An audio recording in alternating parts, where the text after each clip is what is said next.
tableau que j'ai choisi de vous présenter s'intitule « Tête de femme au voile rouge ». Il est exposé au musée Jean-Jacques Henner, dans l'atelier gris, et j'invite tous les visiteurs à aller l'admirer. Henner y a représenté une jeune femme de profil, en buste, tournée vers la gauche. La lumière est caractéristique des œuvres de l'artiste. Comme l'indique le titre, la jeune femme arbore un voile rouge qui recouvre sa chevelure, cache ses épaules et habille son buste. Ce voile n'est pas sans évoquer formellement les coiffes alsaciennes et leurs longs rubans que l'on peut voir dans certains tableaux de l'artiste. La couleur rouge, vive, du voile, confère une grande importance à cette étoffe au sein du tableau. J'interprète la force de cette couleur comme un écho ou une réponse au regard de cette jeune femme qui, me semble-t-il, n'est pas dénuée d'une force, celle de la résolution et de la sérénité face aux événements à venir, face aux aléas de la vie. Cette jeune femme paraît parfaitement prête à affronter son destin.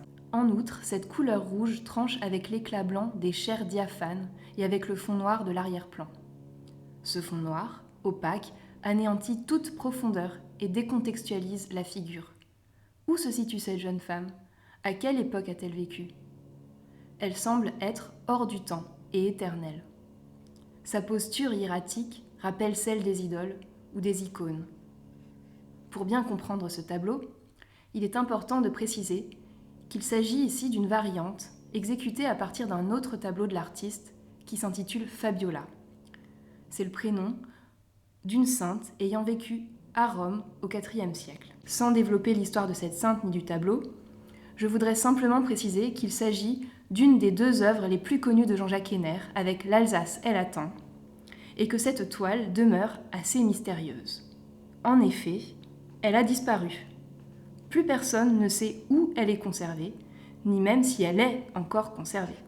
Victime de son succès, la Fabiola de Jean-Jacques Henner a été massivement copiée dès le vivant de l'artiste. Il n'est donc pas rare de trouver des fabiolas sur les étals des marchands d'antiquités. Il en existe dans différentes techniques et dans différents formats, des huiles sur toile bien sûr, mais aussi des versions en émail, en broderie, parfois dans des médaillons. Francis Alice, un artiste contemporain originaire de Belgique, habitué des brocantes et des marchés aux puces, a remarqué la présence récurrente des fabiolas sur les étals des marchands d'art. Cela a vivement piqué sa curiosité, si bien qu'il s'est intéressé très sérieusement à l'origine de l'image de cette sainte, ce que l'on pourrait appeler son iconographie, et à l'histoire du mystérieux tableau perdu de Jean-Jacques Henner. Il a également commencé à les collectionner. Il a notamment exposé sa collection à Bâle, plusieurs centaines de fabiolas, dans une splendide demeure du XVIIIe siècle, construite, paraît-il, pour un fabricant de rubans de soie bâlois. J'ai eu la chance de pouvoir visiter cette exposition et je dois dire qu'elle m'a beaucoup marquée. Les murs de la maison étaient littéralement couverts de fabiolas.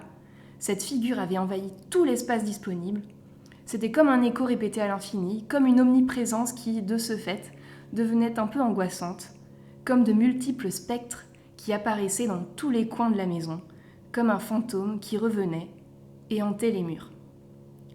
Ce fut aussi une rencontre avec l'œuvre de Jean-Jacques Henner, marquée par l'absence de cet artiste, puisque l'original n'était pas exposé. Je rappelle, s'il le faut, que le tableau original a disparu. Pour moi, cette exposition montre comment une œuvre devenue iconique peut marquer des générations d'artistes et comment une œuvre peut survivre à son maître.